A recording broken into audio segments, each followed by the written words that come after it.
लगाया ना। मैंने ये वाली बात सोची कि ये जो बेड है ना ये इस तरह ही सही लग सकता है। किसी ने मुझे कहा था कि बेड जो है ना इसकी टेक जो है इधर लगाओ।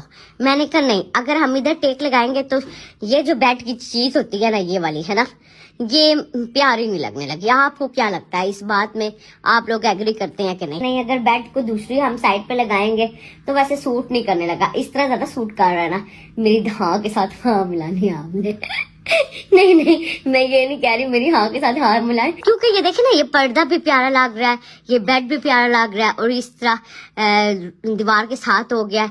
और यहाँ पे बैठने वाला बंदा जो है ना वो इधर से बातें शातें आपस में भी कर सकते हैं कि नहीं। तो प्यारे वाले गाइस, पहले पेट पूजा फिर काम दूजा, ये वाली बात किसने सुनी है? इसलिए मैं जो हूँ ना, मामा ने ये मुझे काट के दिया कि पहले ये खा लो खीरे, ये क्या है भला मूली, और ये क्या है भला गाजर। इसकी एक प्लेट बना के ना थोड़ी सी मैंने डाली है काली मिर्चें, ये काली मिर्चें और ये थोड़ा सा नमक, ये डाल के दरमियान में खा लेना चाहिए। ठीक है ना? आप क्या कहते हैं, खाना चाहिए या नहीं खाना चाहिए? मैं अभी थोड़ी देर के लिए बैठ गई हूँ। ठीक है, बैठ इसलिए गई हूँ क्योंकि ना मेरा तो कुछ खाने पीने का सामान आ गया। मैंने कहा इसको खाने पीने के सामान को एंजॉय किया जाए।